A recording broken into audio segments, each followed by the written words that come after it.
Alors Mince. bonjour à tous. Ouais, ouais. Bonjour à Bonjour. tous. On va démarrer le cours, donc un cours sur Kippour. Kippour. Alors il faut savoir que le mot Kippour, il vient du mot kapara. Kapara, ça veut dire que ça vient expier nos fautes. Oui. Donc c'est un jour exceptionnel. Le Rambam explique vous avez le Rambam dans le Yad HaChazaka, il explique dans les Echot Teshuvah que deux choses à savoir. Un, que Aitsumo, le jour même de Kippour, il est Mechaper Amon. C'est-à-dire que le jour même, sans teshuva, sans rien du tout, il expie les fautes. Donc c'est une chose à comprendre. Et à part ça, hein, que la selicha et la kapara, la selicha, c'est-à-dire le pardon d'Hachem et la mechila, elles ne se font que ce jour de Kippour. Ça veut dire que si quelqu'un fait une avéra, il fait teshuva, on va attendre jusqu'à Kippour pour expier ses fautes. Oui, ça va dépendre des avérotes. Parce qu'il faut bien décanter. Le Rambam, au début de la Chot Teshuvah dans Perek Aleph, là-bas, il dit que si quelqu'un il a transgressé une avéra, c'est-à-dire il a transgressé une misvat assez, une misvat positive, il a pas mis les tefilines, il n'a pas fait Kret Shema, ce sont des misvot positives qui n'ont pas de karet, donc qui ne sont pas retranchées du monde futur, comme de ne pas faire la mila.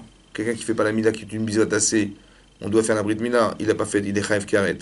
Alors soit à chaque seconde, soit à la fin de sa vie. C'est une marloquette entre le Rambam et le Ravad. Il y a quelqu'un qui n'a pas amené le Korban Pessah, il est Chayav Karet. D'accord.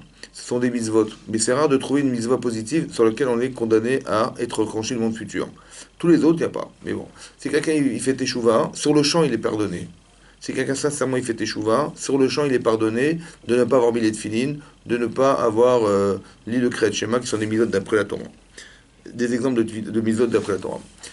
Par contre, si quelqu'un il a transgressé un interdit de la Torah, dans lequel il n'y a pas de condamnation à carette, qui est retranché et qui n'est pas condamné à mort. Par exemple, quelqu'un qui a mangé des écrevisses, ouais, qui a mangé du cochon, qui a mangé des choses interdites par la Torah, qui condamne à malcoute des coups, mais pas à une condamnation à mort ou bien à carette. Alors là, il va falloir attendre Kippour. Ça, c'est quelqu'un qui fait tchouva au mois d'avril, oui. Il fait tchouva au mois d'avril, il dit j'arrête de manger des écrevisses, c'est terminé, je prends sur moi de ne pas recommencer, je regrette, j'ai ronge, etc. Dans ce cas-là, il faut attendre Kippour pour que sa teshuva, elle est tlouya, elle est suspendue jusqu'à Kippour. Et là, Hachem, il pardonnera à Kippour. Alors ça veut dire que entre-temps, depuis le mois d'avril jusqu'à Kippour, il sait que la Vera, il est en lui. C'est-à-dire, il peut retomber dans le piège, donc il faut se protéger, faire attention, parce qu'Hachem, il explique sa faute, ça prend du temps. Ça, c'est des avérotes qui n'ont pas de carette et qui n'ont pas de méthode bénigne. Des avérotes, quelqu'un qui a transgressé une avéra, qui est Chayev Karet. Par exemple, il a transgressé Shabbat, il a transgressé Kippour, il a été avec sa femme, elle était Nida, etc., etc. C'est des Chiyuv Karet. Tous les Chiyuv, il a mangé des graisses interdites par la Torah qui sont Chayev Karet. Tous les cas de Chiyuv Karet, de condamnation à être retranché du monde futur, là, c'est non seulement que la Teshuvah, elle est suspendue, Yom Kippourim aussi suspendu, jusqu'à ce qu'il ait des souffrances. Isurim. Et c'est ça, les Isurim, la souffrance, qui vont finaliser la capara, l'expression de sa faute. Dans ce monde, les souffrances. Oui, dans ce monde. D'accord. Ensuite, il y a le Chilul Hashem. Le Chilul Hashem, là, il faut non seulement il faut faire Teshuvah, il faut attendre Kippour, et en plus ça suffit pas. Même s'il a des souls, ça suffit pas. Il y a la mort la mort quand il mourra, ça expirera la faute du Chilul Hashem. Comme ça, le Rambam explique. Alors maintenant, il faut comprendre ce que ça veut dire. Alors, il faut comprendre qu'est-ce que c'est que les Issourim, pourquoi il faut souffrir dans ce monde lorsqu'on a fait des Avérotes, ouais. Pourquoi ça dépend que d'un jour dans l'année. C'est important de comprendre que ça dépend que d'un jour dans l'année. C'est Ketz Mechila Oslicha. Et pourquoi c'est après le jugement de Rosh Comment? Hashanah? Comment? Pourquoi c'est après un jugement de Rosh Oui, Hashanah? après le jour de Rosh Hashanah. Ça devrait être avant, normalement. Que quoi? Savoir si on est pardonné ou pas. En Hmm. fonction de ça, on sait si on est condamné ou pas à Rosh C'est vrai. Hashanah. Alors, Ça devrait être inversé, c'est une normalement. autre question que tu poses. Alors, ouais, c'est vrai que normalement, ça aurait dû être inversé. Tu as raison. La logique, ça serait de dire d'abord fais tes choux, hein, et après on verra si on mérite de vivre ou pas. C'est vrai. Alors, la réponse, c'est d'expliquer comme ça. Ah, devant qui tu fais tes choux, hein? Hein? Hachem, Mais il faut d'abord qu'il existe, hein. c'est parti. Bah oui, parce que pour il existe pour toi. Ça veut dire que d'abord, déclare qu'Hachem il est roi. Déclare il sera toujours roi du monde. Ouais. À partir du moment où tu reconnais qu'il est Melech HaOlam, alors tu peux lui demander pardon. Donc il faut avoir une conscience qu'il existe. Le jugement d'Hachem, on a expliqué qu'il est sur le futur. D'accord? Il ne faut pas confondre entre ce que je dois faire de ma vie et ce qu'Hachem espère que je vais vivre de ma vie. Ça va, le jugement d'Hachem, il est des propositions de vie. Tout ce que tu as vécu l'année dernière a été pensé à Rosh Hashanah. Tout ce que tu as pensé, tout ce que tu as vécu pendant cette année, tous les événements que tu as subis, que tu as décidé, que tu as vécu, etc., qui t'ont traversé, ont été réfléchis à Rosh Hashanah. Ça, c'est ce que tu dois subir et vivre. D'accord? Après, qu'il y ait de la Torah, pas de Torah dedans, c'est toi qui as décidé, en fait. C'est ça, vivre et mourir. C'est-à-dire que, on a expliqué que Rosh Hashanah, oui, comment vous dire, Hachem, il a dit dans la parachute de sa vie, c'est marqué, j'ai choisi pour toi la vie et le bien, la mort et le mal. Et Rachid dit que la vie, c'est le bien, et la mort, c'est le mal. Donc, de quoi il s'agit alors? Tu comprends? Donc, en fait, le bien, moi, pour moi, vivre, c'est gagner sa vie, se marier, avoir des enfants, trouver du travail, avoir du travail. Et c'est ça, vivre, non? Non, dit Rachid, c'est le tov. La Torah dit le tov. Tu comprends? Et le mal, c'est pas. Et la mort, c'est pas il va mourir, c'est le mal. Alors, c'est quoi le mal? C'est toute la lecture qu'on a du mal. Ou si on est mal, on est quelque part mort. Alors la mort, c'est quoi? C'est l'indifférence. Ouais. Le mal, c'est ce que dit la Torah à propos de Er. Er qui était le fils de Yehuda. Oui, il était rat. Er, il était rat. C'est quoi? Il était rat. Ça veut dire que il est avec sa femme. Oui, et il voulait pas avoir d'enfant, donc il est avec elle sans en avoir. Ça va? Donc elle sera privée d'en avoir des enfants, elle sera jamais mère de famille, elle sera pas heureuse d'être mariée parce qu'elle n'aura pas les avantages du mariage, mais lui il aura les avantages sans les inconvénients, parce que sa femme elle restera belle, tu vois? Et ben ça c'est rare. C'est-à-dire que dès l'instant où un homme il s'enferme dans une bulle et que le seul centre d'intérêt c'est lui et que tout ce qui est autour de lui n'a de sens que pour son intérêt personnel, il est rat, tu vois? Donc le rat c'est Met. Pourquoi c'est Met? Parce qu'elle va souffrir elle. Mais lui, ça le touche pas, tu vois.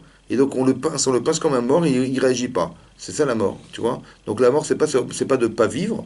Oui, ça c'est ce qui est jugé en Rosh Hashanah. C'est est-ce qu'on va lui donner des occasions d'exister? Ça dépend de lui. C'est ça le jugement d'Hachem. Qui n'a rien avec le travail personnel que je dois faire moi, qui est de te faire teshuva et Kippourim. Ça va.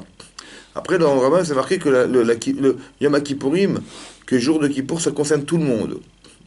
La colle, pour tout le monde. Ça va? Mais non, c'est-à-dire que le Kippour nous concerne tous les gens de la terre entière.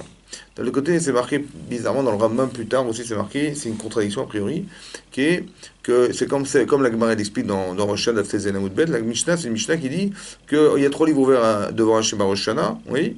Il y a le livre des tzadikim, Gumurim, le livre des Benonim, des gens qui sont partagés, et le livre des Rechaim, et des mécréants. Ouais, mais Gamour, Racha Gamour, Gamour.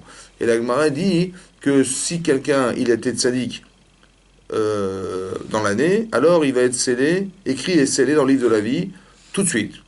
Celui qui était rachat, il va mourir tout de suite, ça va être écrit et scellé, et celui qui est Benoni, qui est partagé, alors, Talou, il va en aide. Il va être suspendu jusqu'à Kippour. S'il fait tchouva, dit le Rambam, il va vivre, sinon, il va mourir. Ça va? C'est-à-dire quoi tout de suite? L'altar tout de suite, c'est-à-dire qu'on décrète tout de suite instantanément. Il va vivre. C'est bon? Donc pour qui c'est Kippour alors? Pour le Benoni. Oui. Mais il y a marqué là-bas, le Rambam dit non, la tchouva c'est pour tout le monde, Kippour c'est pour tout le monde. C'est contradictoire. Une fois c'est marqué c'est pour les Bédoni, le partager, et une fois c'est marqué que c'est pour. Tout le monde. Ah, tout le monde, c'est comment? Fais tout là. C'est quoi un rachat? Et c'est quoi un Bédoni? Et c'est quoi? Alors Bédoni, un partagé. Ça veut dire qu'il est partagé entre la misère et la vera. Donc c'est quoi le tzaddik? Peu de partage. Hein? Il n'est pas partagé, il fait que des mitzvot. Oui, c'est ça? Il fait que des mitzvot. Ou alors il n'est pas Bénoni.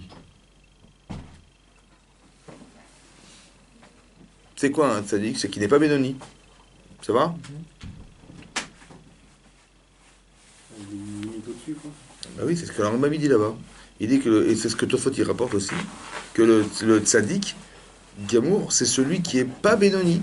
Ça veut dire qu'il est au-dessus de la moyenne. Donc il suffit d'être au-dessus de la moyenne, tu es tzaddik. Mais celui qui est au-dessus de la moyenne, il a quand même 49% d'avérote. Oh, ça va? Ça va? Et c'est quoi le rachat? C'est ceux qui est en dessous. Dans Tania, ils disent autre chose. Comment? Dans Tania, ils disent autre chose sur le Oui, Benoni. oui. Donc c'est lui qui ne faute pas du tout, Mhm. et que même par la pensée, il ne faute pas. Benoni. Benoni. D'accord. Alors là-bas, la Gemara ne dit pas ça. La Gemara dit que le Benoni, c'est celui qui est partagé. C'est bon? Maintenant, comment ça se calcule le poids des mitzvot pour dire je suis 50-50, je suis au-dessus de la moyenne, en dessous de la moyenne? Comment ça se calcule? Alors Rambam, il dit là-bas, dans les Chot Teshuvah, il dit, c'est pas une énumération c'est pas une addition de mitzvot ou d'averot. C'est pas qu'il dit, bah tiens, j'ai fait 40 mitzvot ce matin, aujourd'hui, dans la journée, pardon, et j'en ai fait 28 averot, ok, donc j'ai fait plus de mitzvot que d'averot. Donc je suis un tzaddik. Non. Il dit là-bas, c'est pas le minyan.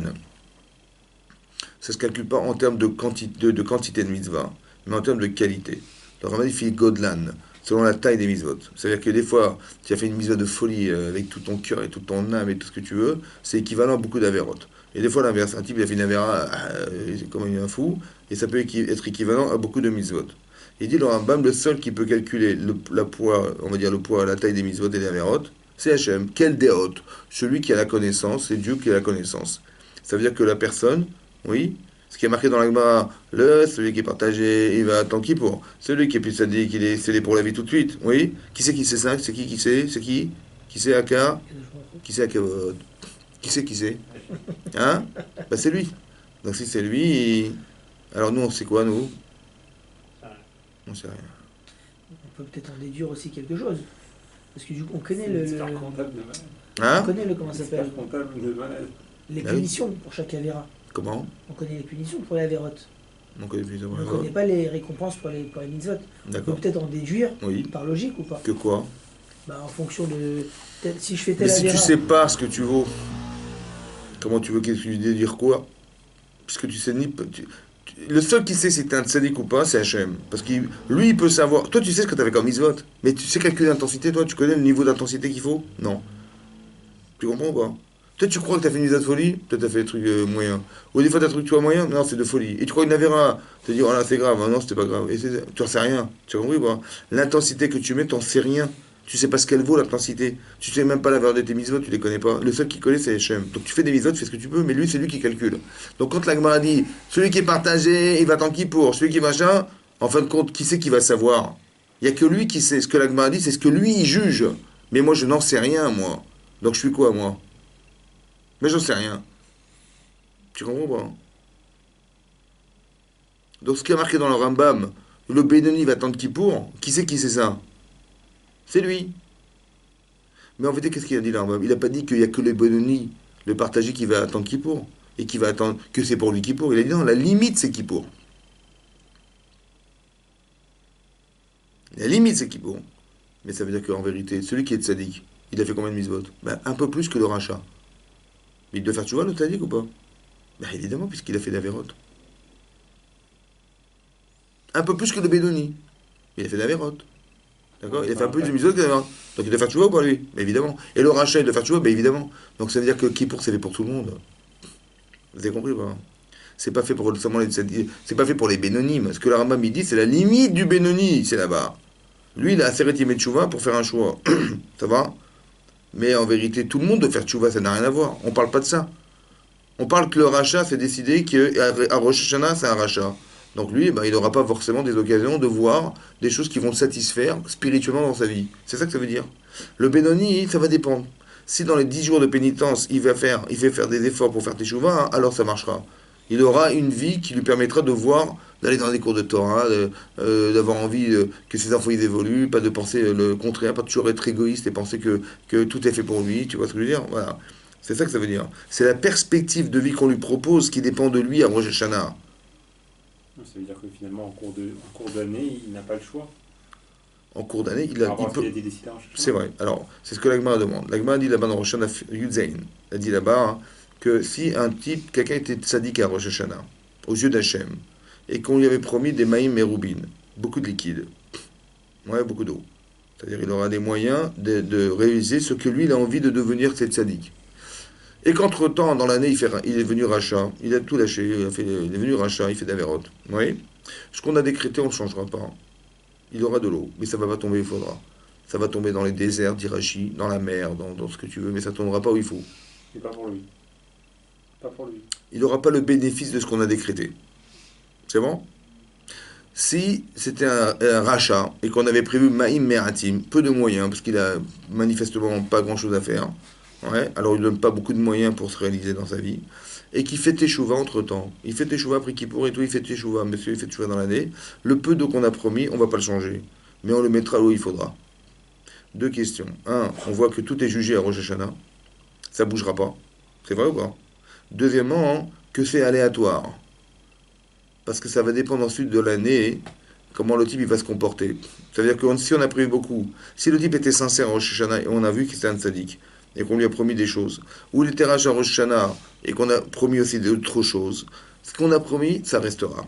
Mais ça va dépendre après de lui, dans l'année, si il méritait ce qu'on lui a demandé, ce qu'on a proposé ou pas. Si lui il a changé, dans le mauvais ou dans le bien, alors ces choses vont changer. Donc ça va aussi dépendre de lui. Tu as compris ce que je veux dire?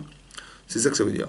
Ça veut dire que quelque part, c'est très important d'avoir compris que Rosh Hashanah est fait fondamental, parce que c'est ces 2 jours-là qui vont conditionner toute l'année. Comment tu te proposes et tu te présentes à Rosh Hashanah. C'est ça qui est très important de mettre en avant. C'est pour ça que c'est l'homme de Rosh Hashanah à qui on va s'adresser, et c'est lui qui est le critère de référence du jugement d'Hachem dans le futur. Ça va? Bah, autant rester Benoni dans ce cas. Comment? Autant Mais tu ne rester- sais pas ce que tu es, mon chéri. Benoni, c'est qui décide? C'est ce que tu as fait, mais tu ne sais pas ce que tu es. Mais quand T'as compris ou pas? on est coincé. Hein? Dans tous les cas, finalement, on est coincé. On est coincé. C'est très intéressant de voir que le jugement, il est caché de nous. En fait, tu sais rien. T'as compris? C'est pour ça qu'on lit la Kedat d'Israël. Parce que derrière ta cohérence personnelle, il y a une incohérence qui vient au-dessus de tout, qui est une incohérence pour nous, mais qui est une logique d'Hachem que tu ne peux pas non plus comprendre. C'est pour ça qu'Hachem il dit à Abraham, écoute, prends ton fils, sacrifie-le. J'ai pas compris. Hein. Tu vois, c'est complètement incohérent. Mais derrière, il faut que tu sois d'accord d'annihiler ta pensée au service de la pensée d'Hachem. Tu vois ce que je veux dire? Et ça, c'est très important que tu comprennes. Ça, c'est une chose à comprendre dans le jugement. Deuxième chose à comprendre, c'est que si tu sais, tu vas te contenter d'être. Tu vois, comme tu vas à l'école, tu dis, bah, si j'ai 10 sur 10, si j'ai 10 sur 20, c'est bon. Mais on conditionne comme ça. Si tu as 10 sur 20 à l'école, tu dis, bah, tu passes, c'est bon. Donc tu vas essayer d'avoir 10 sur 20. Non, non, on veut que tu aies 20 sur 20. On veut que tu ailles au bout de toi-même. Alors tu ne sauras pas. Tu ne sauras pas ta note. Tu comprends? Tu ne sauras même pas ce qu'on va te poser comme question. Tu ne sauras pas. Et ça c'est une puissance incroyable pour qu'une personne ne soit jamais certaine jusqu'à la fin de ses jours, qu'est-ce qu'elle est. Tu vois? Même Rabbi Yochanan Ben Zakkai, à la fin de sa vie, il ne sait pas où il va. Il dit à ses élèves, il pleure, il dit, je ne sais pas, je vais au Gaïna, je peux dire que je vais au Gaïna, je peux dire que je ne sais pas où je vais. Lui, il te dit qu'il ne sait pas où il va. Ça veut dire que logiquement, ça veut dire qu'il a pleuré, ça veut dire que sincèrement, il ne savait pas. Ça veut dire qu'on ne sait pas. Tu comprends? Pourquoi? Parce qu'il faut que tu ailles au bout de toi. Il faut que tu aies peur de rater ta vie, et il faut que tu aies le plaisir et le bonheur de faire que ce que tu fais, tu le fais à fond, et tu le fais bessimcha, et tu fais tout ce que tu veux. Tu veux comprendre? Et pas dire, bah, non, non, si je fais un petit Shabbat, ou je fais, attends, bon, ça rêve pas, faut pas non plus être trop religieux, non, pas, bon, ben je comprends, ben, ton là-bas, il va être proportionnel à ce que tu penses, tu comprends? Tu comprends? C'est-à-dire que si tu es léger dans tes pensées, dans ta hirat shamaïm, dans ta avat Hashem, tu es un peu léger, un peu, on va dire un peu traditionnaliste, bon, ben, on va, traditionnaliste, tu comprends? Mais alors, qu'est-ce que ça vaut? Ben, ça vaut ce que ça vaut, hein, tu comprends? Mais c'est pour l'éternité, hein, donc c'est pas pour ta parnassa qui va durer ce qu'elle durera, c'est pour l'éternité. Donc il y a quand même besoin de réfléchir. Donc la remise en question de toutes ces années, elle est nécessaire pour que justement tu vas bonifier maximal ta potentialité, ouais, et que tu arrives à atteindre ce que tu dois être, que tu ne connais pas parce que tu te découvres, mais que tu dois aller au bout de toi-même. Tu comprends? C'est ça qui est très important. Donc tu dois connaître la Torah pour savoir quelles sont les conditions qui m'impliquent dans ma vie et dans quelle mesure je peux arriver à faire le mieux possible ce que Hachem me demande. Tu comprends? C'est très important. En tout cas, il en reste que Yom Kippourim, c'est un jour, c'est Ketz Mechila Osticha. Alors, c'est quoi la différence entre la Mechila et la Selicha? On dit dans la prière, Timchol Vetislach. Ouais, pardonne-moi, hein? Dans les deux sens? Ouais, non, Timchol Vetislach. On dit Non, dans les deux Timchol, sens. non, Timchol Vetislach. Soit Mochel et soit Soleach. Alors, c'est quoi Mochel? Par rapport à ce qu'on nous a fait, par rapport à ce qu'on nous fait. Hein? Parce que Par rapport à ce qu'on nous fait. Non, attends. Ça veut dire quoi déjà? Timchol, pardonne. Tislach. C'est aussi pardonner. C'est que Timchol Vetislach. Soit Mochel et soit Soleach. Alors là-bas, on dit, par exemple, dans la prière, tous les jours, qu'est-ce qu'on dit? On dit, on loue Hachem. Ouais, on le loue, qu'il est capable de nourrir le monde, il va faire vivre les morts, voilà. On loue Hachem. Pourquoi faire? En fait, on dit à ta Kadosh, Kadosh, Kadosh, Kadosh, on dit Hachem, il est spécialement énorme, il est Kadosh, Kadosh, Kadosh. Mais en fait, on loue pourquoi Hachem? Parce que si tu sais à qui tu t'adresses, et tu sais l'ampleur, la capacité, de tout ce qu'il est capable de faire dans le monde, alors il a une valeur très importante à tes yeux, et donc tu sais à qui tu peux demander, et combien tu peux demander. Ok? La première chose qu'on demande, c'est quoi? Après Atakadosh, qu'est-ce qu'on dit? Atakadosh, Kadosh, hein? Après, qu'est-ce qu'on dit? Atachonen. Atachonen landa. Tu donnes de da'at à l'homme. Ouais. La chose la plus importante dans la vie, c'est le da'at. C'est ton intelligence. Ouais, c'est ta connaissance. C'est le plus important. Si t'es bête, qu'est-ce que tu veux faire dans ta vie? T'as compris? Première chose qu'on demande, c'est le da'at. Deuxième chose, on fait la teshuva, on demande teshuva. Tu peux pas faire teshuva si t'as pas de da'at. Tu peux pas te remettre en question. Tu peux pas comprendre la différence entre le bien et le mal si t'as pas de da'at. Donc, mais la deuxième chose la plus importante, c'est de faire teshuva. La troisième, slicha. C'est quoi la slicha? C'est quoi? La slicha, hein, le Rav Prénom, il explique comme ça. La slicha d'Hachem, c'est comme ça. Quand on a raté une mitzvah, on a fait une avéra. Il faut croire que c'est pas neutre en fait. C'est pas dit qui a fait une avéra, bon bah ça va, j'ai raté la mitzvah, j'ai pas mis de filet, ah, ça va, c'est pas grave, demain, je ferai demain. Ou j'ai mangé pas cachère, ou j'ai transgressé Shabbat, bon ça va, c'est bon, ça va, c'est pas. Qu'est-ce que j'ai fait? J'ai allumé la lumière, c'est grave. Bon. En fait, on ne se rend pas compte qu'il y a une force d'influence négative dans ce que nous faisons. Ça va? Ben non. Il y a une force négative. C'est quelque chose, une énergie négative qui rentre en moi. Des fois, c'est pas engageant, mais des fois, c'est très engageant. Quelqu'un qui a fait une avéra avec une femme, ou qui a fait des choses qui sont très prenantes, tu vois. Oui? C'est dur de s'en débarrasser. Comme un type, toute sa vie, il a été avec des filles. Tu vois? Toute son adolescence, toute sa jeunesse, avec des filles. Une fois c'est l'autre, une fois c'est tout le temps. Tu vois? Il va se marier. C'est dur d'être fidèle quand on a toujours été un séducteur. Après, il dit non, tu dis non, non, non. Je suis marié, c'est fini, je suis marié, c'est fini, c'est terminé, les filles, je ne regarde plus, c'est terminé. Bon, mais combien d'années? Tu as compris? Après, la routine, la vie, le truc, puis l'envie de retrouver autre chose, bah, ça va revenir à la surface, évidemment que c'est comme ça. Comment tu vas te débarrasser de ce que tu as créé en toi? Vous avez compris ça? Quel crédit on peut avoir qu'on va pas tomber dans le panneau demain?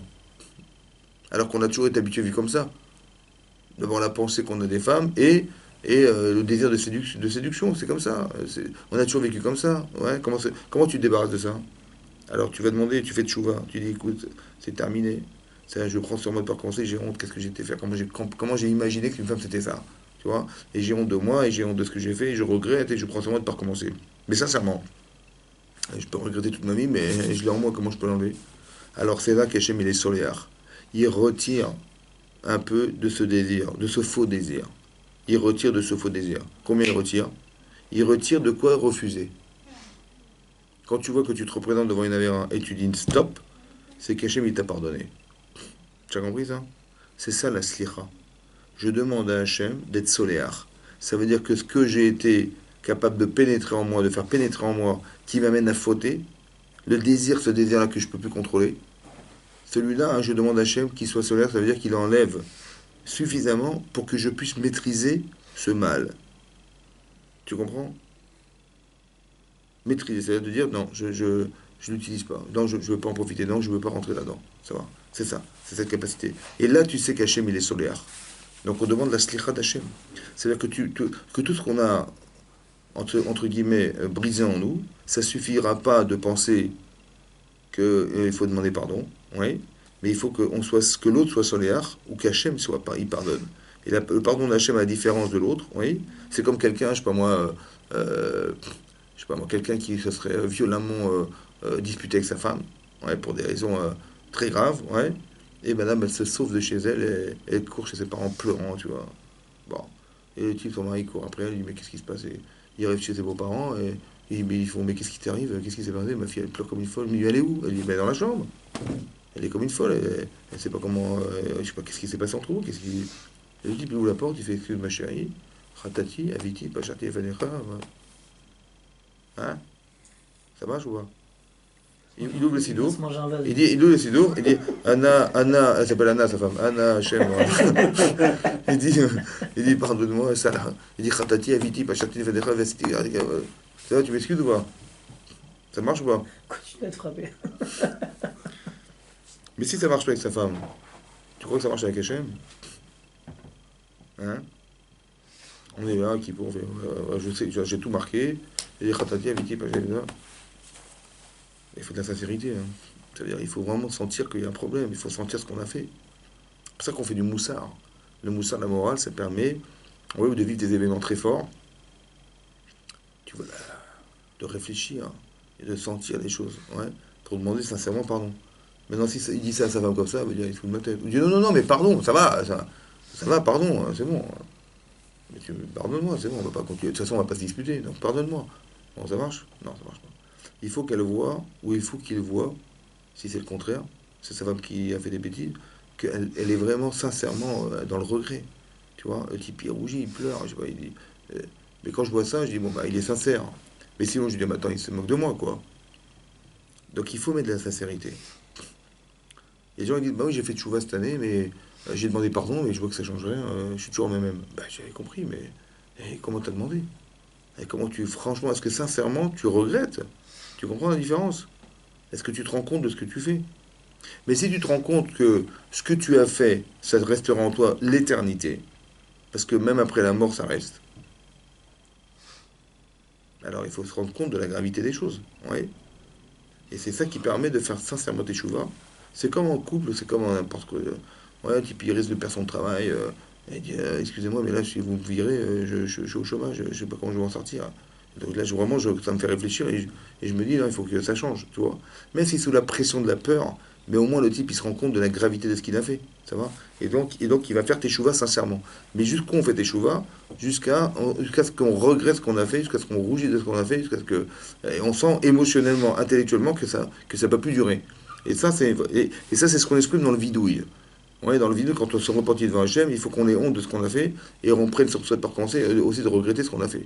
Il faut regretter. Parce que si quelqu'un il regrette pas, comme quelqu'un il se dispute avec quelqu'un, il dit écoute, bon, on va pas, ouais, écoute, dorénavant c'est terminé, on se dispute plus. Ça va? On se parle plus mal, on fait plus rien. Ça marche? Ben non, parce que je ne sens pas qu'il regrette. Le Rambam, la Gemara dit c'est comme quelqu'un, il s'est rendu impur en prenant un serpent mort dans la main, et il descend au mikvé pour se repurifier, mais il tient le serpent dans la main. Et il descend, il se purifie, et il remonte, mais il est toujours tamé. Vous voyez, c'est pareil. Si quelqu'un ne regrette pas ce qu'il a fait, il est toujours tamé. Il est toujours impur. L'impureté, c'est l'indifférence. L'impureté, c'est l'entêtement. L'impureté, c'est le joueur foutiste des autres. Ouais, vous avez compris? Voilà. Et donc, c'est très important que la personne, elle se rende compte de ça. Et ça peut se réparer qu'à qui pour ça. C'est-à-dire qu'il faut se préparer, se conditionner à se dire, voilà, il faut que je sois sincère, il faut que vraiment je regrette sincèrement, que je sois fort dans mes convictions pour pouvoir regretter, vous avez compris, et pour pouvoir prendre sur moi et avoir honte et de... Voilà. Après, il y a autre chose à comprendre à Kippour. Ça, c'est le jour de Kippour, donc on fait le vidouille. Il y a combien de vidouilles à Kippour? Combien on fait de vidouille? Combien on fait de repentir? Hein? Autant qu'il y a de, têtes de la, qu'il y a de commandements dans les têtes de la loi. À peu près combien? Il y en a 10. Il y en a 10, parce qu'il y en a deux en fait par prière. Il y en a une dans la prière et une dans la chazara. Ça va? D'accord? J'étais de répondre 613. Là, il faudrait environ 25 kippours. Bon. Mais non, il en faut 10. D'accord? Il en faut 10, ou il en faut. D'accord. 10 parce qu'il y a 5 prières et deux vidouim. Un dans la mida et un dans la chazara, dans la répétition. Ça fait 10. D'accord? Il y a Arvit, Shacharit, Moussaf, Mincha et Neila. Ça fait 10. D'accord? 2 fois 5, 10. Donc il y a 10. Mais c'est le vidouille que vous faites à Kippour, qu'on fait à Kippour, il est Minatora. Comme ça, le Rambam dit que c'est une mise à tasser. C'est comme ça que tu mets une filine. Donc il faut se repentir. Et il faut faire teshuva. Alors c'est quoi la différence entre la teshuva et le repentir? Là-bas, c'est marqué, le Rambam dit que le repentir, c'est de dire Anna Hashem. Je t'en prie, Hashem. Khatati. Aviti, Pacharti. Khatati, ça veut dire quoi, Khatati? Hein? Et Khatati, j'ai fauté. Pacharti. Pacharti. C'est volontaire. Et Pacharti. Volontaire. Khatati, c'est quoi Khatati?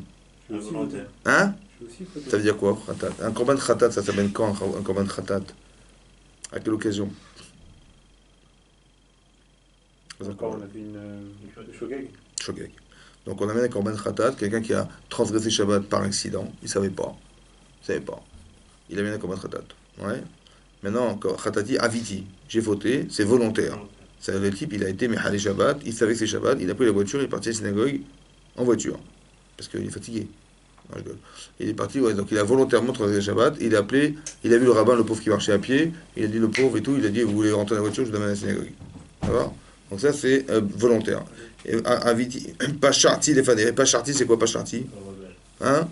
C'est ça. Il a fait volontairement contre la Torah. Ça veut dire qu'il a mangé du cochon à Kippour. Tu vois, pour être sûr de bien transgresser là. Ça c'est le pire. Mais non, il fait tchouva. Est-ce que la tchouva elle marche dans tous les cas? Non. Hein? Le dernier, non. Comment? Pour le dernier, je pense pas. Alors pour Monsieur Arabe, ça marche pas, c'est vrai. Mais pour la Torah, ça marche.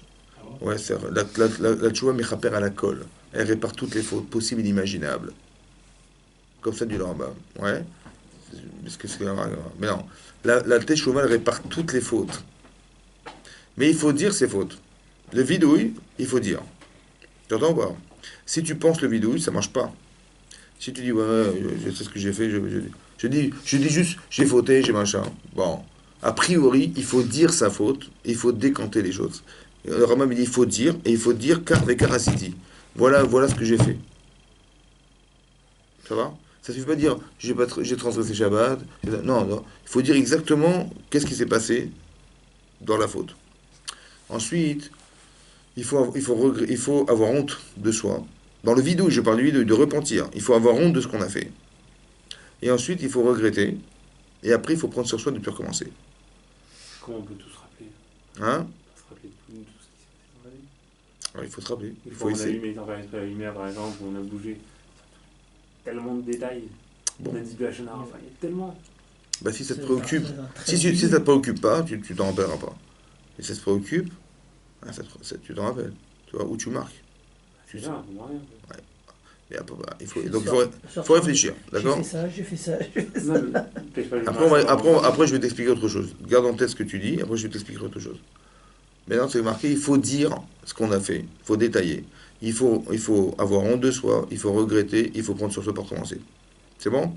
Ça fait partie du vidouille, du repentir. Pourquoi ils ont écrit la tefila comme ça là? Comment? Pourquoi ils ont écrit la tefila comme ça? Comme quoi? Là, le vidéo, il dit, Entre les trois mots, dans les mots, comme quand tu fais la prière, c'est des mots. Mais qu'est-ce que tu mets dedans? Bah, ça dépend. Des fois, le darat, t'en as pas, tu demandes. Des fois, tu veux faire tu vois, t'arrives pas, tu demandes. Mais c'est toi qui mets les mots à l'intérieur. Les gens, ils font la prière comme ça. Mais non. Il faut mettre des intentions, faut ressentir. On parle pas de la prière, on parle du vidouille. Dans la vidouille, il faut dire. Donc il faut dire ce que tu penses, il faut dire ce que tu ressens de mal, ce que tu as fait de mal. Ça peut être des midot raot, ça peut être des comportements négatifs. Dans la tefila, des arrêts pour que les gens puissent Et avoir le temps. tu sais, quand on est à la c'est- yeshiva, moi, par exemple, mon c'est- fils il est c'est parti à la compliqué. yeshiva. Mon fils est parti à la yeshiva, il a prié. La Hamida, ça dure 26 minutes. Tu comprends? Ouais, il s'est fait 6 minutes. Voilà, c'est ce que je t'explique. T'as compris? C'est ça que je t'explique.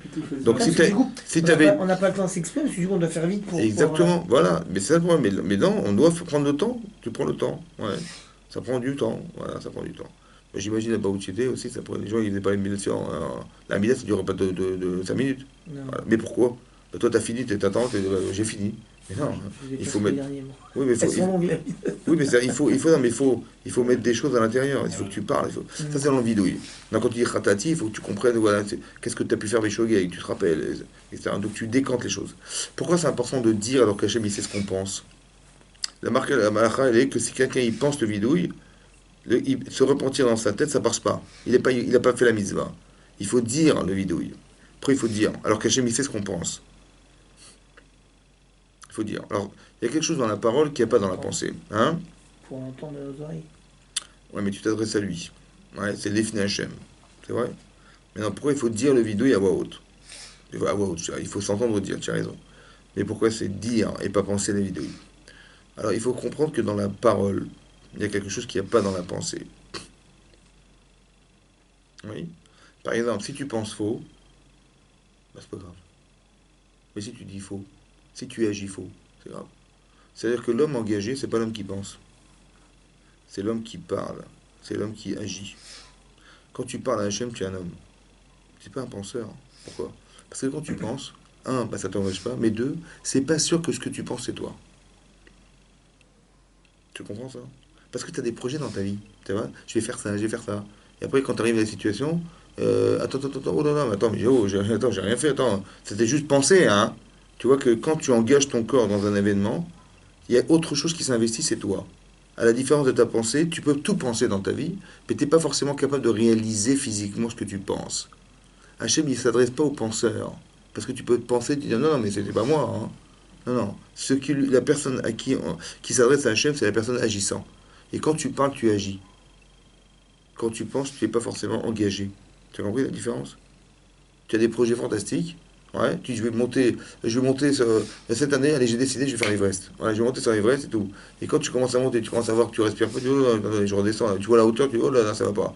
Tu vois que l'investissement corporel, ouais, t'amène à pouvoir redécider ou inverser tes pensées, parce que tu dis, non, j'étais pas capable. Mais tu peux pas le savoir en le pensant, tu peux le savoir qu'en le vivant, en agissant. Parce qu'il y a une partie corporelle qui va refuser ce que tu penses. Tu veux sauter en parachute quand tu vas être en haut dans l'avion et on va ouvrir la porte, c'est pas sûr que tu sauteras. Parce que toi, tu peux penser sauter, mais tu n'es pas sûr de réaliser ce que tu penses. Tu vois? L'homme, c'est pas celui qui pense. L'homme, c'est celui qui agit. Parce que celui qui pense, bah, il peut tout penser. Mais il ne peut pas forcément réagir à ce qu'il pense. Tu vois ce que je veux dire? Donc c'est celui qui parle, l'homme Amédaber, qui est l'homme. Et c'est celui qui s'adresse à Hachem. C'est pour ça qu'il faut dire. À part ça, hein, il faut savoir que quand tu parles, tu vois ce que tu dis. Alors que quand tu penses, tu n'es pas forcément investi. Quand tu parlais de s'entendre dire, c'est de cristalliser par la parole la pensée. C'est-à-dire que quand tu parles, quand on s'adresse à quelqu'un, on explique quelque chose, il faut être capable de voir ce que je dis pour le comprendre. Donc ton cerveau, il marche en termes d'image. Par exemple, tu vas dire, bah, alors il dit un truc super abstrait, tu vois, j'ai rien compris. En fait, pourquoi j'ai pas compris? Parce que je n'arrive pas à voir ce qu'il a dit. Tu vois? Alors je lui dis, on va dire, ouais, c'est pas grave. Je vais te donner un exemple pour que tu comprennes. Donc on met en image, par un exemple, l'idée maîtresse de ce qu'on a voulu exprimer. Tu vois? Tout à coup, on a compris. Ah, dis, ah, c'est ça que tu veux dire, j'avais pas compris. Tu vois, dès qu'on met. Pourquoi? Parce que ton cerveau, il arrive à mettre, à mettre en image l'idée, les mots. Ça va? Mais si tu ne peux pas mettre en image, tu ne peux pas voir. Donc, qu'est-ce que fait le cerveau? Hein, parce que la parole, elle est créatrice de mots et d'images, c'est que tu es capable, par la parole, de visualiser ce que tu dis. Tu vois? Ok? Maintenant, quand tu parles, tu vois. Et si tu parles, tu vois, donc quand tu vas revoir ce que tu as fait, et que tu risques de retomber dans la situation qui était la tienne un jour où tu as fauté, tu vas revoir ce que tu as dit. Oh là, non, là, je veux pas. Oui, là, je me refuse. C'est important de voir. Dans Matan Torah, quand on dit que les Bnei Israël, ils ont vu les deux premiers commandements, c'est qu'on considère qu'ils ont compris. Je crois que c'est vrai. Ils ont réussi à mettre en image ce que Dieu voulait dire. Ouais. En fait, ils ont vu ce qu'il a voulu dire. Le col, ils ont vu des colottes. Ouais, je pense, hein, c'est un pshat que je te donne à moi, ça reste entre nous. Il y a pas mal d'autres. Ouais. C'est ça le blague. C'est qu'en fait, de voir des sons, c'est de voir ce qu'il a voulu dire Hachem, pas ce qu'il a dit. Un Seret à 10 brodes, c'est les 10 paroles. En fait, c'est pas la parole qui m'intéresse, c'est ce qu'il a voulu dire à travers ce qu'il a dit. Tu comprends? C'est ça le col.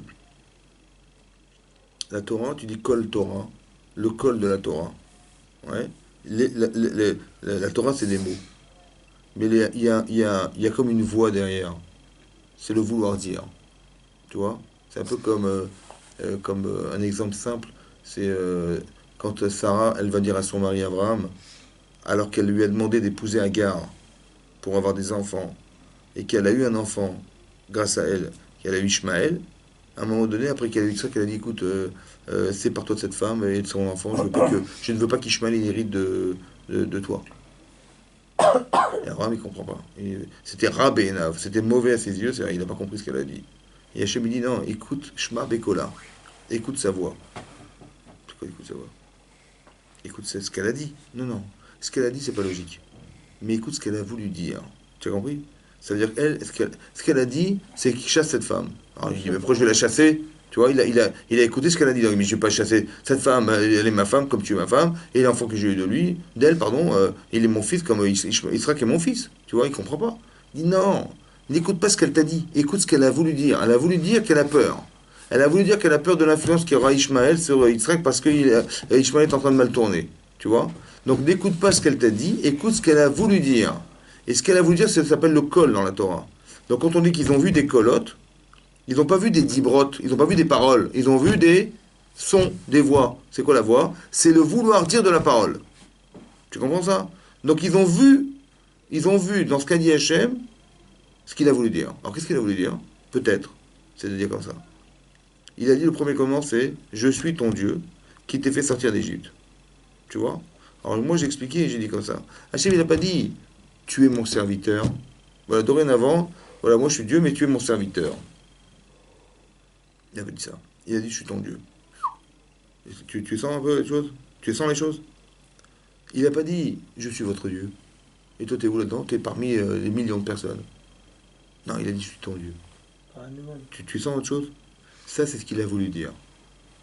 Il a dit je suis ton Dieu. Mais qu'est-ce qu'il a voulu dire? Il dit c'est moi qui suis à ton service. Tu te rends compte ou pas? Il a dit, tu fais pas partie d'un lot.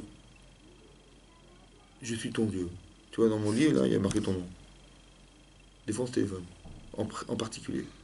Tu te rends compte? C'est comme si tu avais rendez-vous avec le président de la République. Tu vois, hein? Tu te dis, mais non, moi je suis un citoyen, j'ai un numéro de sécu, j'ai un numéro d'imposition, j'ai un numéro de... C'était un numéro ici. Tu joues un rôle dans la société. Non, non, non. Il va te téléphoner en direct. Tu te rends compte de la faveur? C'est ça le col. C'est ce qu'il a voulu te dire en disant ça. Tu comprends ça? Et c'est ça que tu dois retenir. Ce qu'il a voulu te dire. C'est ça le col. Maintenant, pour revenir au sujet, il faut que tu entendes ce que tu vas dire. Pourquoi? Parce que tu vas voir ce que tu dis. Et de voir avec l'émotion que tu l'as dit. Peut-être tu vas même pleurer de le dire. Mais quand tu vas voir en pleurant ce que tu dis, tu vas beaucoup plus profondément te refuser à revivre cette situation que le contraire. Tu comprends pas? Ou tu regrettes de ne pas avoir fait la mitzvah. Et tu pleures de ne pas l'avoir faite parce que tu sais ce que tu as perdu et pour l'éternité. Ce que tu as raté, c'est fini. Tu comprends pas? Mais tu pleures de ne pas l'avoir fait. Maintenant, la prochaine fois que tu vas te présenter l'occasion, mais tu vas le faire tout de suite. Parce que tu vas te revoir vivre une situation que tu as ratée. Tu comprends là? C'est ça la force de la parole, c'est de voir ce que tu dis. À la différence de penser. Tu penses, mais ça cristallise pas parce qu'il n'y a pas l'émotion qui est dans la parole, dans la pensée. Tu comprends ça? Il faut dire la faute. À part ça, il faut émotionnellement ressentir le regret et la honte. Mais de rougir de ce qu'on a fait, c'est que c'est profond. Parce qu'il y a une honte intellectuelle et une honte émotionnelle. Comme un type, il dit, pourquoi t'as fait ça? Bah oui, logiquement, vu de l'endroit où je vis, les gens que je fréquente, logiquement, voilà, je suis devenu comme ça, c'est normal. Hein. Et tu regrettes? Bah oui, je regrette, mais bon, c'est normal. Je regrette, bah oui, c'est pas bien ce que j'ai fait, mais tu vois, c'est intellectuel. Mais ça va pas empêcher un homme de refaire la vera. Parce qu'il va te dire, bah oui, j'ai essayé, c'était plus fort que moi, j'ai pas pu. C'est pas de ma faute. Tu vois? Parce que c'est intellectuel. Non, on n'est pas des intellectuels, on est aussi des gens qui ressentent. Il faut que tu ressentes ce que tu sais. Parce que tu dois vivre. C'est ça, vivre. C'est ressentir. Donc il faut que tu aies honte émotionnellement de ce que tu as fait. Mais comment tu crées la honte? Parce que la honte, c'est un paradoxe, c'est un contraste entre le bien et le mal. Mais pour qu'il y ait contraste, il faut que le bien soit très très fort pour que le mal soit dérangeant. C'est comme si tu te balades. C'est comme si tu vas au mariage de tes enfants avec un costard tout blanc, tu vois, où la Kala, elle sort du couturier avec sa robe toute blanche, elle se tourne vers son fiancé, elle va à la roupa, et elle a peur de se salir. Parce que comment elle va se présenter devant lui et comment elle va dans les photos, tu vois. Elle a tellement peur, elle aurait tellement eu honte d'avoir des taches sur sa robe toute blanche, ouais. Mais si le type il sort du boulot avec sa salopette, c'est comment dire, un garagiste, et là il met toute noire et son truc de là, ouais, c'est une tache de plus, c'est pas grave, tu vois. Si on est sale, on n'est pas dérangé d'être sale. Mais si on est propre, et si on est très propre, et si on est très très propre, on a très peur d'être salir. Tu vois? Donc là, le contraste entre d'avoir honte de soi, c'est d'avoir été contrasté par ce que nous sommes. Et si tu es très très fortement investi d'être un grand sadique, ouais, alors tu as peur de te salir. Tu as peur de perdre ce que tu as acquis. Tu comprends ça? Donc la honte, c'est le contraste entre le bien et le mal. C'est comme si des gens que tu apprécies énormément, tu ne peux pas les trahir. Et si tu le faisais, ça serait vraiment honteux. Tu vois? Moi, je dis souvent cet exemple. Imagine, tu adores ta mère ou ta grand-mère. Ta grand-mère, tu l'adores, tu adores ta grand-mère. Mais une fois, un jour, elle t'a mis hors de toi. Bon, tellement que tu étais énervé, tu lui as foutu une claque à ta grand-mère. Hein, comment tu te sens? Est-ce que tu rougis? Évidemment. Tu vois, mais excuse-moi, mamie, excuse-moi. Franchement, pourquoi? Parce que le contraste entre l'amour qu'elle te donne et que tu lui donnes, et que tu ressens pour elle, et la claque, c'est contradictoire. Tu vois? Et plus ça se contredit, et plus t'as honte. Donc il faut qu'on se sente contredit. Tu Comment vois? ça se passe pour ceux qui ne comprennent pas du coup ce qu'ils lisent? Comment? C'est Comment? Comment ça se passe pour ceux qui ne comprennent pas ce qu'ils lisent? C'est compliqué. Ah oui. Bah oui, parce que si tu comprends pas, c'est dur de faire tchouva, hein. C'est-à-dire il faut que la personne soit. Il faut étudier, pour ça qu'il faut étudier la Torah, c'est obligatoire. Il faut étudier la Torah, il faut comprendre ce qu'on dit, il faut s'asseoir un jour, je sais pas, un mois, t'as un mois avant Kippour, un mois, 40 jours avant Kippour, bah, tu ouvres ton sido, tu vois en français ce que ça veut dire, et tu marques en français, hein, et qu'est-ce que je te dis? T'as 40 jours devant toi. Tu comprends? Et de comprendre aussi toutes les nuances, Acharnou, Avinu, Pacharnou, toutes les petites nuances, Dimarnou, Shimona, Shonara, tous ces trucs, il faut les comprendre, les termes, pour savoir exactement ce qu'on peut se reprocher, tu comprends? Et dans les mots mêmes, tu peux rajouter des choses que personnellement, qui t'impliquent personnellement, tu vois? Dans cette logique. Voilà, moi, par exemple, qui ne comprend pas ce que je lis et qui ne Mhm. connaît pas à quel moment on peut parler ou pas parler, ça veut dire qu'il est possible que depuis que je suis né, Mhm. j'ai été parlé sur aucune des fautes à Kippour. Oui, parce que sincèrement, tu sais pas ce que. On va dire que tu essayes de faire ce que tu peux, mais selon l'intensité que tu mets, bah, ton pardon, il est proportionnel à l'investissement que tu mets dedans, tu vois. Mais si tu sais pas, pourquoi on fait court? À quoi ça sert de faire court? Pour que les gens ils se rendent compte de la chose. C'est comme en relation de communication entre nous, tu vois. Si quelqu'un que tu as fait si un type tu lui as écrasé le pied, tu dis pardon, bah, il va te pardonner. Mais si tu l'as insulté devant tout le monde et tu as rappelé ses erreurs devant tout le monde et tu l'as fait la honte de sa vie, c'est pas pareil. Alors si tu viens lui dire bon ça va pardon, il va jamais te pardonner, tu comprends? Donc ça veut dire que ça tu le comprends, c'est logique. Mais c'est pareil dans la vérote. Tu comprends, c'est pareil. C'est comme ça qu'il y a, Il y a- Il c'est n'y a comme pas ça un entre deux, il n'y a pas un entre deux. hein? Il n'y a pas un entre deux. Mais toutes les petites nuances qui existent dans la vie. Il y a des trucs, ah dis tu lui as réussi la voiture, bon, bah, tu vas le payer, il va être content. Tu comprends ce que je veux dire? Tout est relatif à la relation que j'ai à l'autre et à la gravité de ce que je fais avec l'autre. Oui, mais si on arrive à un niveau pareil, quel intérêt de faire dans les synagogues en France, la tefila en hébreu, pourquoi on le ferait pas en français? On comprendrait tout ce qu'on dirait, C'est vrai. Parce qu'il faut savoir que dans l'hébreu, il y a quelque chose de spécial. mais Ouais, on ne comprend pas. j'ai compris. Mais ça, c'est ton travail à toi. Tu comprends? Tu peux dire on a fait des super universités, mais le type, il sait pas lire. Je dis, bah alors, fais des écoles où on apprend à lire. Fais des trucs bidons, quoi. Mais c'est pas, Ou fais des petits métiers bidons. De toute façon, on n'est pas au niveau. Mais non, c'est à toi de t'adapter. C'est pas c'est pas à la le société de s'adapter. C'est pas parce que toi, t'as pas envie de travailler, t'as pas envie d'étudier ou t'as pas envie de savoir on va pas permettre aux autres de le faire. Tu comprends pas? Non, c'est toi qui t'adaptes. Donc tu apprends l'hébreu, tu traduis en français, tu te casses la tête, tu marques les mots, tu fais ce que tu veux, tu achètes un sidour traduit en français en dessous, tu fais ce que tu veux. Mais il faut que c'est ton problème. C'est toi qui t'assumes. Tu vas dire non, on va faire faible, comme ça au moins je suis adapté. Non, non, non. C'est toi qui t'adaptes. Tu comprends? C'est l'inverse. C'est pas qu'on va adapter à toi, c'est toi qui t'adaptes. Parce que le niveau, tu sais que tu parles en hébreu, un ange, il prend ton mot, il l'envoie chez Hachem direct. En français, je sais pas jusqu'où ça va. Tu comprends? Ça marche, ça marche. Mais c'est pas la même intensité. Ah bah oui. Ah bah oui. C'est pas la même chose. Tu comprends?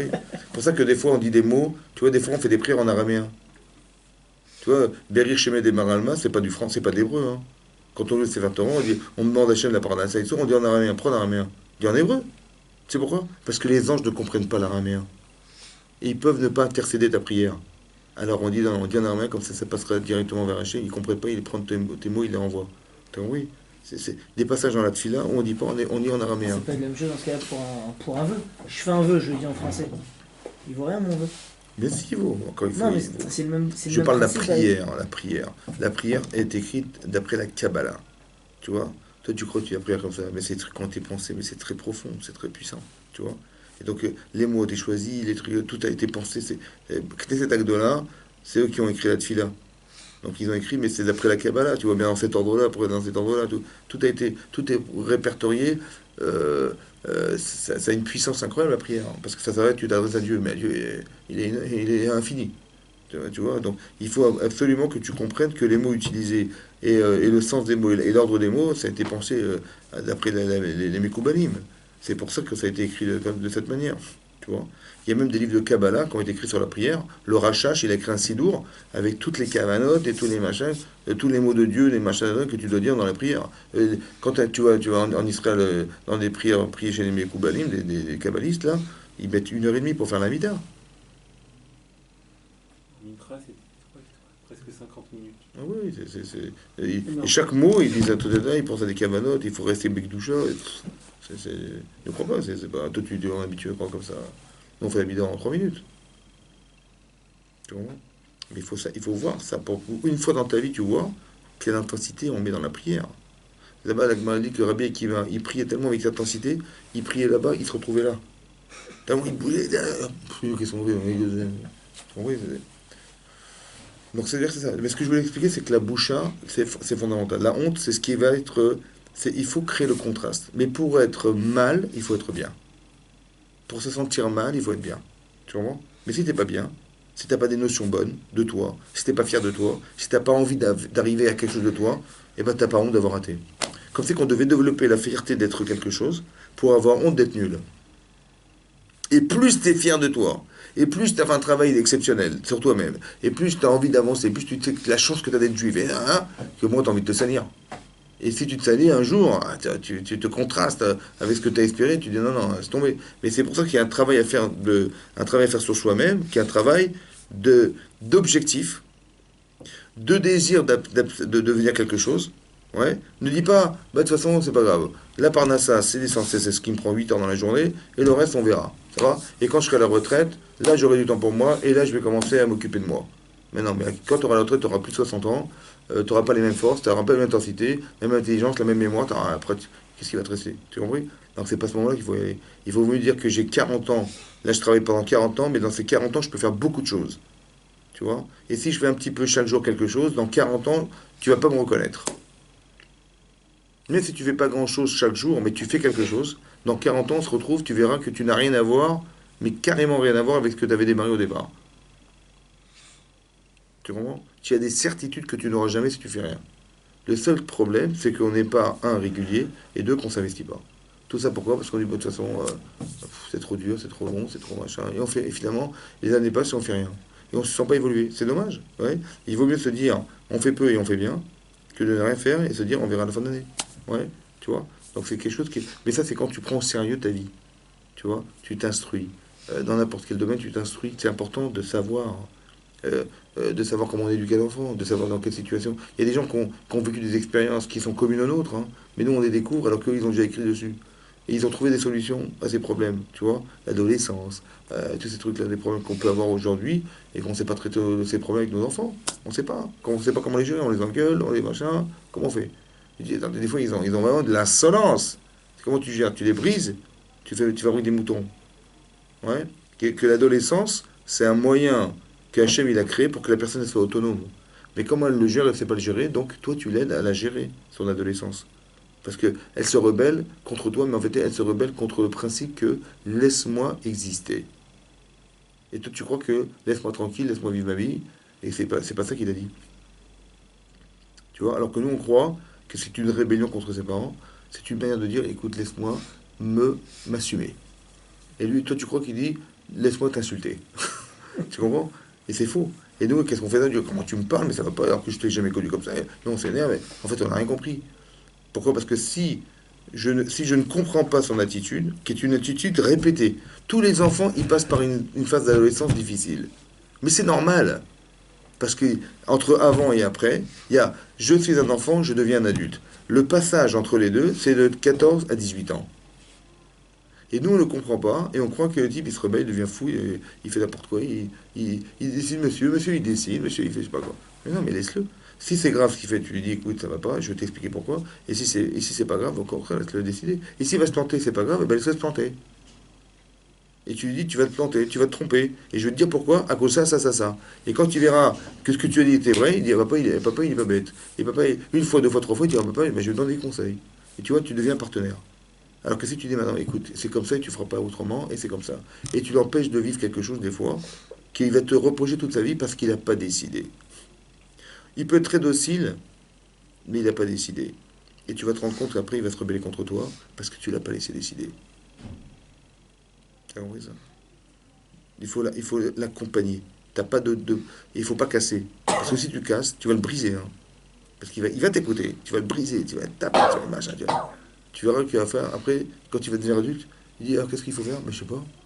Et papa, j'ai bien fait, ça va, j'ai bien fait. C'est bien ce que j'ai fait, c'est bien. il ne pourra jamais décider. Pourquoi? Parce que tu l'as jamais laissé décider. Tu as compris? Sous prétexte que, soi-disant, et cet âge-là, c'est un âge charnière entre l'enfant et l'adulte. Et qu'est-ce qu'on a fait, nous? On a fabriqué des gosses. C'est moi l'adulte, c'est pas toi l'adulte, tu vois ce que je veux faire? Et c'est ça le problème. Il faut faire tes chouvas, c'est ça tes chouvas. Ou quand tu vois des parents qui parlent à leurs enfants comme si qu'ils avaient 10 ans. Le type il a 35 ans et son père lui parle comme si qu'il avait 10 ans. Fais ça, prends ça, amène-moi là-bas, fais.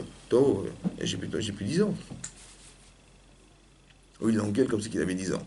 Mais non, il faut faire tes chouvas. C'est quoi tes chouvas? C'est te réadapter à la situation qui est celle qui est en face de moi. Il a plus 10 ans ton fils. Tu comprends? Il faut faire tes chouvas. C'est-à-dire que ne crois pas que tes enfants t'appartiennent. Il faut faire tes chouvas. C'est-à-dire que c'est faux, ils ne t'appartiennent pas. Je dis, mais ce sont mes enfants. Je dis, ça, c'est pas tes enfants. Tu comprends? C'est ça, ces erreurs. Tout ça, c'est des erreurs. Il faut faire tes chouvas. Il faut faire tes chouvas parce que c'est pas normal qu'on ne connaisse pas la Torah. C'est pas normal que tu cherches pas comment on fait Kriyat Shema. Tu dis, ouais, on lit Kriyat Shema. Mais comment on fait Kriyat Shema? Tu dis Shema Israël, Hashem Elokeinu, Hashem Echad. Ouais? C'est ça ou quoi? Oui, non? Mais non. Shema ou Shema ou Shema. Shema, ça veut dire peut-être. Peut-être que Hashem est notre Dieu, peut-être qu'il est notre Dieu, peut-être. Shema, ça veut dire peut-être. Ah, fais gaffe. Ou tu dis Ul Ovdo ou Ul Ovdo. Ovdo, ça veut dire quoi, Ovdo? Ul Ovdo, Bechol Ephraim. Et vous le servirez. Et Ul Ovdo, vous le ferez disparaître. Ah oui, fais gaffe. Tu vois? Nijba. Hein? Nijba. C'est pareil, oui. Nijba, ça veut dire. Ou tu dis Ukshartem Otam. Ça veut dire quoi? Ukshartem Otam. Et vous les attacherez. Ou Ukshartem Otam. Vous attacherez leur mort. C'est tout le contexte. Ukshartem Otam. Ukshartem Otam. Tu vois? C'est pas pareil. Il faut faire attention. Et ça, mais si tu connais pas la halakha, bah, tu vas dire, tu fonces. Non, il faut être médagdek dans chaque mot. Pourquoi il faut faire attention à chaque mot? Parce qu'il y a 245 mots dans le Kriyat Shema, plus Hachem et le Kirhémet, ça fait 248. Et là-bas, la halakha est marquée dans le Shulchan Aruch, Mishnah Berurah aussi, que chaque mot correspond à un membre du corps. Il y a combien de tendons dans le corps? 248. Et chaque mot correspond à un membre spirituel de ton corps, que tu nourris parce que tu fais Kriyat Shema. Et si tu sais pas tout ça, comment tu fais? Tu connais les brachot, tu sais quel bracha on fait sur, quel bracha on dit sur le, on va dire sur le cœur de palmier. Hein? Chez Akol. Alors dans je crois c'est marqué chez Akol. Pourquoi c'est chez Akol? Mais c'est comme ça. C'est comme ça. Parce que chez Akol, parce que le cœur de palmier, c'est le cœur qui est dans l'écorce du palmier. Mais alors, si tu enlèves le cœur du palmier, le palmier meurt. Avant, il ne voulait pas qu'il meure le palmier. Donc, il voulait pas. Il prenait accessoirement le cœur du palmier. Aujourd'hui, c'est devenu une culture, le palmier.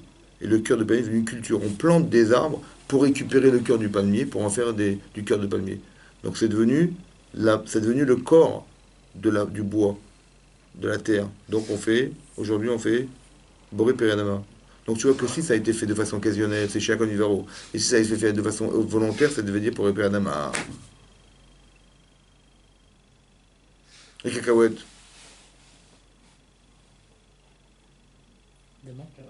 Adama, pourquoi?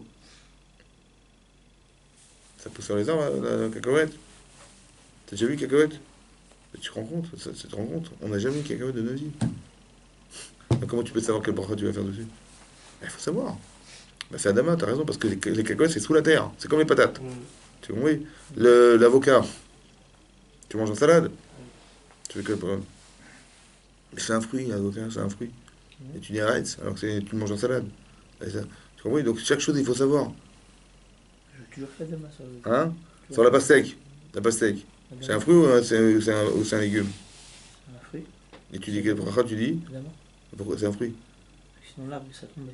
Oh, C'est le nom de pastèque. Ou alors si tu veux jouer au foot, tu fais une tête avec une pastèque. Tu commences un ballon de foot. Les brachot, vous avez compris? Et si tu fais les brachot avant le kidouche, est-ce que tu les fais pendant le repas? J'ai pas compris la question. C'est pas grave. si tu fais des brachot avant de manger, est-ce que tu les refais pendant le repas? Après avoir fait motzi? Hein? Bah, les brachot qui viennent avant, elles acquittent, elles sont poter, Harry Potter. Les, les brachot de. Mais ça, c'est des brachot qu'il faut connaître. Tu comprends? Etc. etc. Est-ce que tu fais. Quel bracha tu fais sur des gâteaux après avoir mangé du pain? Tu as mangé ton repas, ouais, et à la fin tu manges du gâteau. Tu fais une bracha ou pas? On fait aborder de mésonote, on fait pas? Ça dépend, Ça dépend. ça dépend si t'es sur la table ou pas avant. Hein? Ça dépend si t'es sur la table. Quoi. On Non, pensait non, à non, s'occuper de ça. non, non, non, ouais. Ils étaient sur la. Ouais, t'as raison, mais on va faire bourrer. T'as fini ton repas, d'accord? Alors maintenant, quand tu manges du gâteau, c'est pour te nourrir ou pour reprendre de la douceur dans la bouche? La douceur. Hein? La douceur. Donc c'est pas pour te nourrir. Donc normalement, ça n'acquitte pas. Le pain n'acquitte pas ce genre de choses. Si par contre t'as fait un mozzarella raminares et tu veux manger un fruit ou un sorbet au milieu du repas, tu fais la bracha ou pas? Ouais. Pourquoi? Parce que je n'avais pas forcément l'intention de le manger. Pas du tout. Tu savais qu'on allait t'envoyer un sorbet entre le poisson et la viande, on t'a amené un petit sorbet, une petite glace. Tu fais une bracha ou pas? Si je le savais, je l'aurais pas fait. Il faut faire. T'as compris? C'est pour ça qu'il faut apprendre. C'est ça que je t'explique, tu vois. Tu peux ne pas savoir. Et tu vas manger. On n'a pas le droit de manger. Si, on n'a pas le droit de profiter de quelque chose sans l'accompagner d'une bracha. Bah, tu vois, tu fais une avéra. Pourquoi on fait? Parce qu'il faut savoir que le motzi, quand tu manges du pain, c'est pourquoi faire? C'est pour te nourrir. Et pourquoi tu manges des légumes et de la viande et des machins? Pourquoi faire? Pour te nourrir. Le pain est essentiel. Ça va? C'est comme le vin. C'est la boisson essentielle des liquides. Donc si tu bois du vin, est-ce que tu refais chez la côte sur du coca? Oui. Tu aurais refait toi? Et maintenant ça sourd. Pourquoi? Parce que le vin, ça acquitte toutes les boissons. Comme le pain acquitte tout ce qui l'accompagne. Donc qu'est-ce qui l'accompagne? Bah, tu manges de la viande, des salades, etc. Mais le pain, c'est pour te nourrir. Et le fruit, c'est pour donner du goût à ta bouche. Ouais, de un nouveau goût. Dans la même logique, si je prends par exemple à la fin du repas un digestif, je dois refaire la bracha dessus. Ah bah bien sûr. C'est pour le goût. Parce que c'est pour le goût. D'accord. C'est pas pour te nourrir. C'est vraiment la différence de logique. Mais si tu l'apprends pas, comment tu vas le savoir? Tu comprends? Combien je dis? Mais combien d'alachot? Combien d'alachot il faut apprendre? T'as Yichot Shabbat, t'as Yichot Yom Tov, t'as Yichot Chol HaMoed, t'as Yichot Tisha B'Av, t'as Yichot Kippour, Rosh Hashanah, Sukkot. Faut apprendre. Comment tu vas savoir? C'est comment on fait une soukha? Bah, on met des murs, des trucs comme qu'est-ce qui est caché, pas caché, connais rien. Mais il faut essayer de faire tes chouvas sur ça. Il faut apprendre. Il faut apprendre. Ah oui. Mais même en français, tu t'en fous, tu apprends en français. En français. Tu prends des livres en français, il faut avoir peur de ne pas savoir. Combien de bracha vatala on peut faire, combien on peut rater des mises-votes, combien on peut rater des trucs. Et Shabbat, je connais pas Shabbat. Et voilà, j'ai mon plat, ouais, t'as ton plat de viande, ouais. Et t'as des petits pois, et je dis, moi j'aime pas les petits pois. Ouais, ils ont mis des carottes dans les petits pois. Et j'aime pas les petits. Moi j'aime pas les carottes dans les petits pois. Alors tu vois, pour les carottes, on les enlève Shabbat. Hein? Un sur de Torah, un beau rien, tu vois, etc. Après, comment on enlève alors? Comment on enlève? On enlève le bon du mauvais. C'est bon. Mais si tu veux pas manger les carottes, comment tu fais? J'enlève ce que je veux manger. J'ai Je compris, laisse mais- le mauvais dans l'assiette. J'ai compris. C'est possible. Mais si tu veux t'en débarrasser. Par exemple, tu as du gras, tu as ton entrecôte, et tu as de la graisse et tu as de la viande. Et si tu enlèves la graisse, tu as le droit d'enlever la graisse? Non. Et d'enlever l'Espagne? Tu peux pas? Donc comment tu fais? On mange la viande en laissant la graisse. Ou alors tu enlèves un peu de viande dans la graisse. Tu as compris? C'est pas bourrère ça. D'enlever un peu du bon dans les mauvais. Tu as compris? Ça veut dire quand par Shabbat on a des soucis, on a ouvert une boîte de thon avec de l'huile. Hmm. Si on veut vider l'huile, on peut enlever un petit peu de thon avec, c'est bon. Ou on doit Ou- tout vider et Non, retirer le il thon. faut pas après. tout vider. C'est ça la différence. Il faut laisser un petit peu d'huile dedans. Si tu vides toute l'huile, bah, ça t'a fait bourrère. Tu vas retirer le mauvais du bon. Ah, on part toujours en totalité alors. En totalité. Mais si tu laisses un peu, ça va. D'accord, Ah oui. si là, j'ai un plat avec des carottes et des petits pois, Hmm. je retire 90% des petits pois, j'en veux pas. Non. C'est pas considéré comme Non, trié. ça c'est pas pareil, parce que c'est indépendant. L'huile, c'est un volume, D'accord. truc. Et là, t'enlèves des petits pois, t'enlèves des petits Ah. pois, t'enlèves des carottes, t'enlèves des carottes. Donc, Mais il faut faire attention, tu vois, des nuances, c'est des c'est-à-dire nuances que qui vont ça. chacun que j'enlève, c'est une avéra. Ah oui, c'est pour rien, parce que tu enlèves l'obsolète, tu enlèves Ah oui, c'est faire gaffe, tu vois. Et par réflexe, des fois, toute la semaine, on fait dire, bah, on en fait, on s'en rend pas compte. Et même deux poissons, un que tu veux pas, c'est bourrère, mais il y a Torah. Tu vois, donc il faut apprendre à la fois, il faut apprendre parce qu'on a peur de transgresser Shabbat. Surtout quand c'est Minat Torah. Donc j'ai peur de transgresser et j'ai aussi envie de faire bien. Tu vois, j'ai envie de savoir, j'ai envie de jamais me tromper, j'ai envie de. Donc ce degré d'exigence sur soi-même, c'est ça aussi. Je prends sur moi de faire tes choix. C'est pas que je dis, ouais, nous, quand on fait choix des avérotes. Mais tu fais des avérotes que tu connais. Mais ceux que tu connais pas, comment tu fais? Ben, tu dis, ben, je les connais pas. Ben non, il faut les savoir. C'est comme dans ton boulot. Tu engages des gens dans l'électricité, dans la plomberie, dans n'importe quoi. Et tu lui dis, ben, moi je fais ce que je connais. Hein. Je dis, comment est-ce que tu connais? Ben, j'ai fait un petit BEP de je sais pas quoi. Je dis, attends, mais moi je cherche pas ça. J'ai un petit qui a fait des études d'électronique. Ah d'accord, ben, je t'engage pas, je suis désolé. Ouais, tu l'engages pas lui. Mais nous on s'engage, on s'engage soi-même à faire des petites choses, quoi. Ah, mais non, il faut s'éduquer, tu comprends? Et ça, c'est important qu'on le comprenne à Kippour aussi, avant Kippour déjà. Et on demande pardon à Hachem de ne pas s'être informé. Tu vois, combien on fait des erreurs des fois de ne pas savoir, tu vois. Donc la connaissance est fondamentale, il faut apprendre, c'est comme ça. Comment tu vas développer ta Yirat Shamayim si tu connais rien? Tu vois, il faut étudier du Moussar, il faut étudier la Torah, il faut étudier le Chumash, et jusqu'à ce que même après, tu aies envie d'apprendre autre chose. Tes enfants, si même moi j'ai pas eu l'occasion de le faire, mais mes enfants, il faut pas que je rate l'occasion, tu vois. Donc je vais les engager dans une Torah qui correspond à ce que une Torah d'orthodoxe, pas une Torah, je sais pas quoi, tu vois. Donc ça c'est la Teshuvah. Donc encore une fois, il y a le vidouille. La Teshuvah, c'est un comportement, la Teshuvah. C'est-à-dire, à la différence du vidouille, c'est que là tu t'adresses à Hachem. La Teshuvah, le Rambam il explique, c'est un comportement. C'est-à-dire que tu dois t'éloigner du Rambam de ce que tu faisais de mal. La Azov d'abandonner. Tu dois prendre sur toi, tu dois le retirer de ton cerveau. La sir mais machachato, d'essayer d'évacuer de son cerveau. Ouais, tu as un problème, tu as un désir que tu vas. Et ça, il faut essayer de l'évacuer, on ne sait pas comment on va faire, on va voir. Ensuite, il faut prendre sur soi pour commencer, et après on regrettera. Et le Rambam, il explique qu'il faut d'abord regretter avant, il faut d'abord prendre sur soi de ne pas recommencer avant de regretter. Alors que dans le vidouille, il faut regretter, et après tu prends sur toi de ne plus recommencer. Dans la tchouva, c'est pas pareil. Pourquoi? Parce que la teshuva, c'est de changer. Le vidouille, c'est d'exprimer ce que je regrette. Tu comprends? Mais de changer. Comment tu changes? Si tu fréquentais telle personne, tel milieu, telle ambiance, etc., et que tu fautes avec, alors tu dis, je laisse tomber. Le problème, c'est que c'est dur de laisser tomber. Parce que j'ai plaisir à retrouver ces gens, c'est toute ma jeunesse, c'est tout mon machin, mais je sais qu'avec eux, je faute. C'est comme ça. Voilà.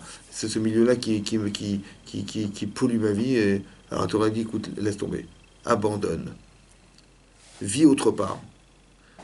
Mais quand tu vas vivre autre part, dans ta tête, tu vas dire, oui, mais d'accord, mais j'ai la nostalgie. J'ai envie de retrouver ce que j'ai perdu. Et ça, c'est dur. Alors, la Torah dit, écoute, alors ma vie, c'est simple, prends sur toi de t'arrêter. Prends sur toi de ne pas recommencer. Prends-le sur toi. Combien de temps? Jusqu'à ce que ta cheville, elle change. C'est-à-dire, elle change. Je dis par exemple quelqu'un, hein, ouais,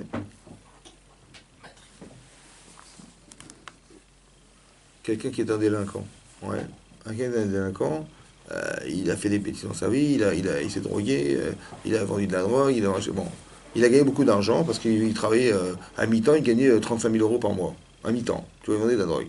Un beau matin, on l'a attrapé, la police est venue à 6 heures du matin, il a cassé la porte, ils l'ont attrapé en flagrant délit avec de l'argent et de la drogue et tout. Il a été jugé, condamné, 15 ans de prison. 25 ans, il sort à 40. Ouais, mais qu'est-ce qu'il sait faire? Il sait rien faire. Donc il est en dilemme, en fait, entre son passé et son futur. Son passé, il retourne dans la cité, il va revendre de la drogue, mais bon, il va prendre le risque de nouveau être emprisonné au bout de X temps. C'est un risque, mais d'un côté, il va bien vivre, mais il prend un risque. Ou alors il va vivre moins bien, mais il n'y a pas de risque. Il va gagner 1000 euros par mois, il va porter des cartons. Bon, il va dire, allez, je suis raisonnable, je vais porter des cartons. Au bout d'un mois, il a travaillé 8 heures par jour. Pendant un mois, il a reçu son chèque 1000 euros.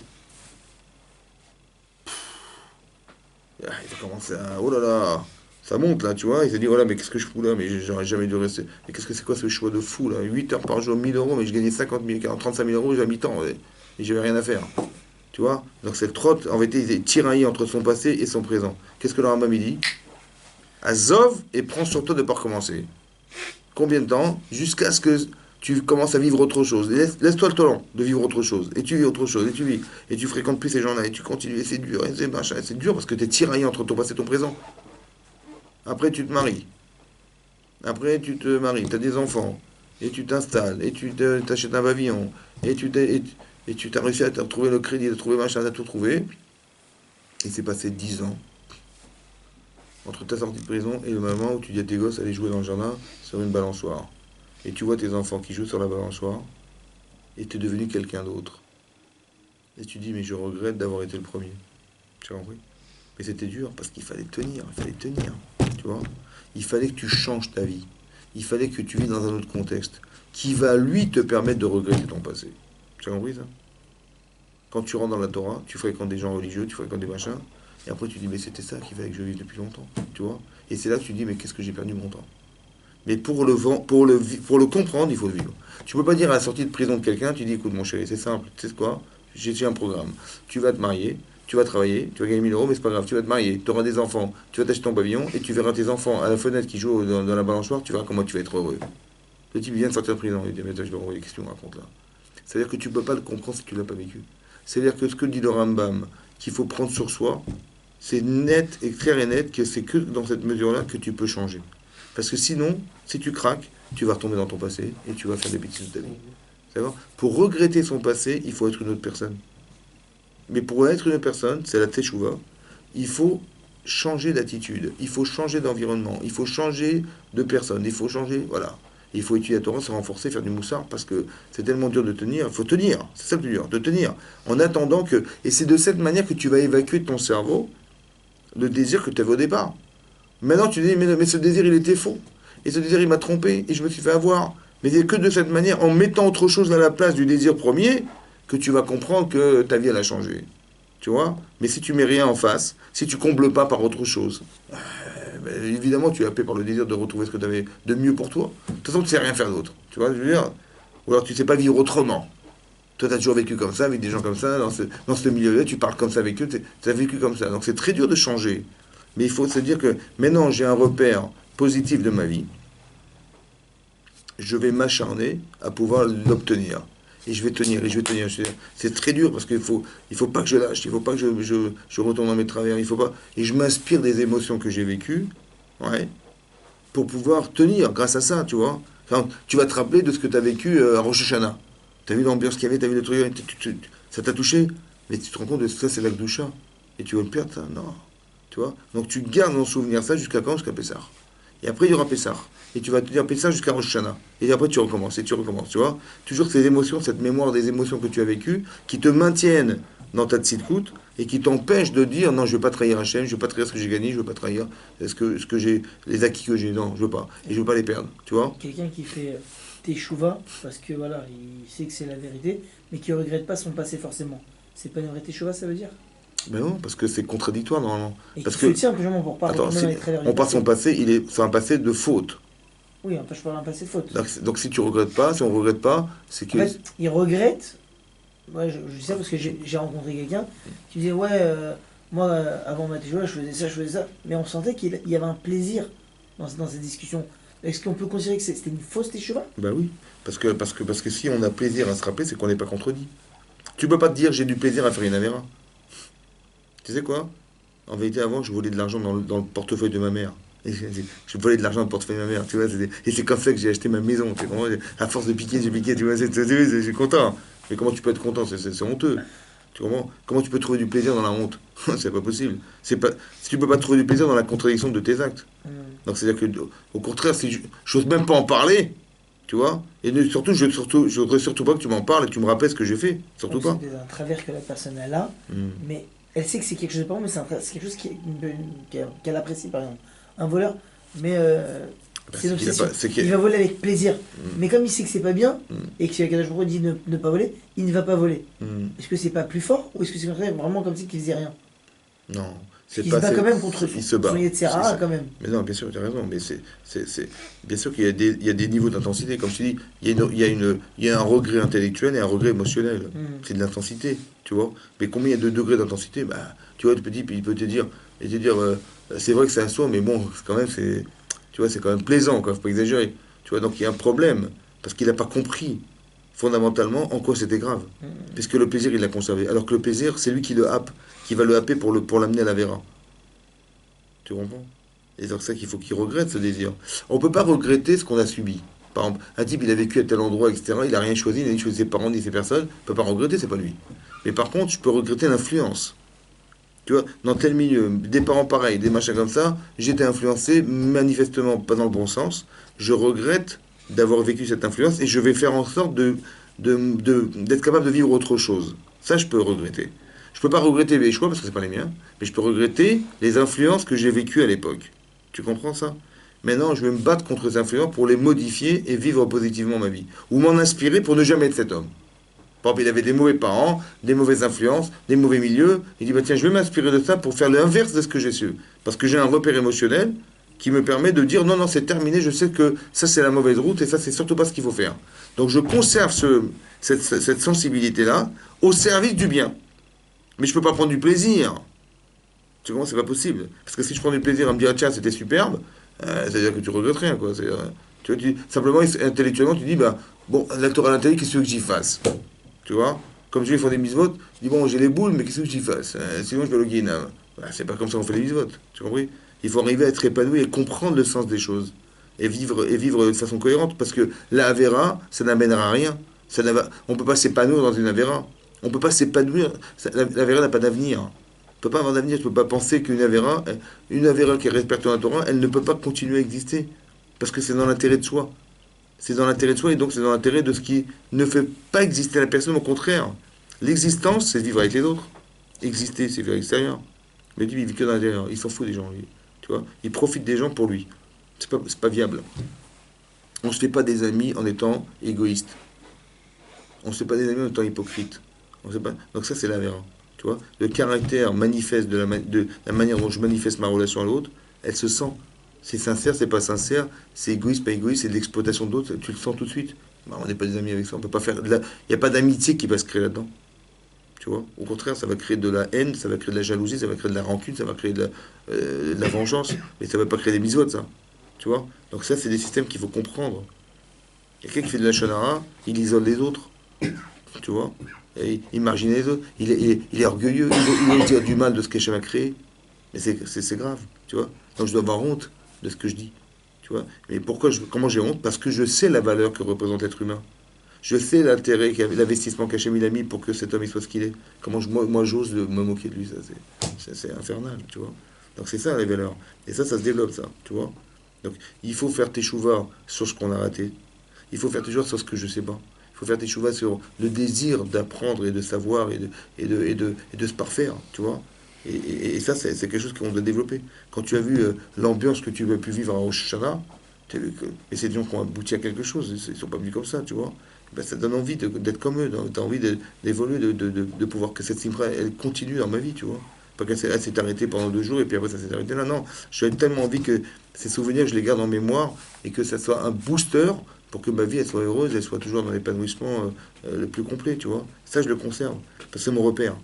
Et après, tu veux tout le temps ne jamais oublier que c'était comme ça, et jamais oublier que ça, j'ai pas envie de le perdre, tu vois. Et tout ce qui va graviter autour et qui m'empêche de l'atteindre, je le refuse. Tu vois, tout ce qui va trahir cette relation, je l'enlève. Tu vois, et au fur et à mesure, ma vie va changer. Parce que sans m'en rendre compte, je me débarrasse de tout ce qui est sale. Tu comprends quoi? C'est ça le filtre. Et ça se passe, ça c'est le comportement de Teshuvah. Donc il y a le vidouille qui est le repentir, l'addiction de mon regret, et il y a l'expression de mon regret qui est ma vie, que je vis tous les jours. Je vais à la synagogue tous les matins, je vais au slichot, j'essaie de me trouver un moment d'étude de la Torah, c'est comme ça que j'avance. Et plus j'avance dans ce sens, et plus je vais enrichir ma vie, je vais enrichir mon Yetzirah Tov, qui est un repère émotionnel fort, qui me permet de dire, non, non, si demain on te demande de faire une avéra, tu dis, ah, je peux plus. Tu vois, on te demande de négliger ta vie, tu veux pas. Tu vois, tu comprends? C'est ça. Jusqu'au moment, tu vois, et tu verras, année après année, on se sent évoluer, on se sent avancer, et c'est comme ça qu'on évolue dans la vie.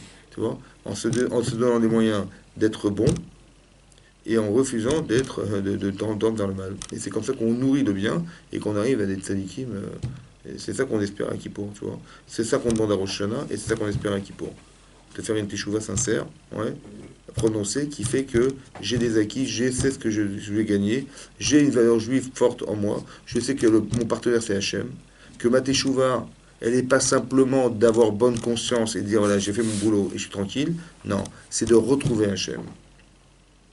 La teshuva, c'est de se débarrasser de ce qui nous sépare d'Hachem. Toujours ne jamais oublier, l'ifne Hachem el-Kecha.